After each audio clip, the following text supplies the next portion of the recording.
Off to the west side of the state for the Lakeview District in Battle Creek. The second year Lakeview High has hosted an event, younger teams and a heavy contingent from the west gathering in the Cereal City. Props to Denso International, major supporters of this district competition. Lakeview, also the site of the Michigan State Championship for the First Tech Challenge Middle School Robotics Competition. We head to the final match of the Lakeview District, Game 3. Breaking it down, Jim Zondag and Dan Kimura. All right, once again, here comes the auto mode, 15 seconds of pre-programmed driving. Looks like both alliances are just trying to get across the line and score that gear. And we can see the red alliance has the gear up and in place in time. That's going to be 20 extra points. So there's a number, a score number that we're gonna see a lot and we're gonna talk about a lot, and that is 285. You need to get 285 if you are going to win matches in the playoffs and actually in the qualifying. On the red side, they've got to get that gear up from the robot, lifted up into the airship. And there are actually a lot of rules about how far they can reach. They can't reach below the deck, so they've got to get that pulled up far enough. And that gear is actually sitting on a spring, and I know you competed this weekend, Jim. How do you feel about those springs? The springs, it's a difficult thing. It's much more difficult than it looks. The spring is kind of flexible. The openings on the gear themselves are pretty small. You have to line it up pretty precisely to get it on the spring. And then even then, if the human player, the pilot in the airship pulls up too quickly, the gear can fall off the spring on its way up into the airship.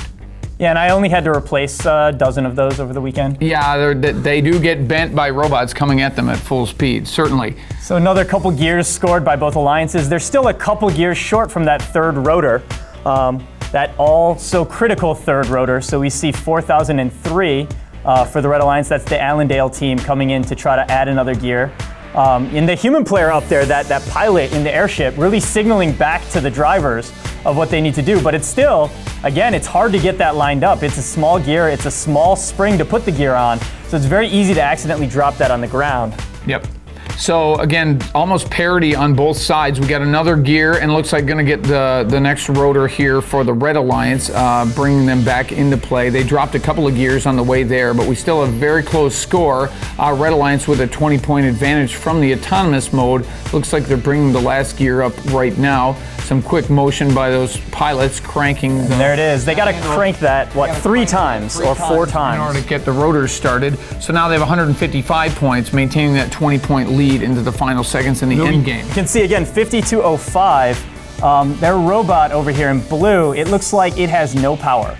So that robot is not moving. I can't see any lights on that robot. So obviously they're not going to be able to hang, and that's a huge loss. But you can also see the third blue robot trying to make a hang. All three red robots light up their beacons, and it looks like we only have two blue ones. So again, if you take that 285 baseline score and you subtract two blue robots that aren't hanging, 50 points apiece, that's their final score of 185. And the Red Alliance with 305 points takes the win. And again, that's our 285 plus the extra 20 points in auto mode.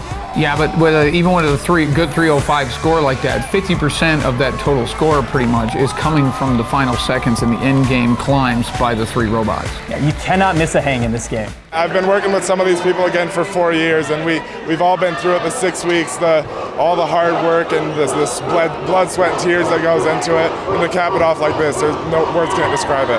We strategize, all of us do scouting, so that way we can make sure we have the best alliance. So we decided to choose this alliance because we have gear. Everyone can do gears and everyone can hang, and I think that's about what won us the competition. So.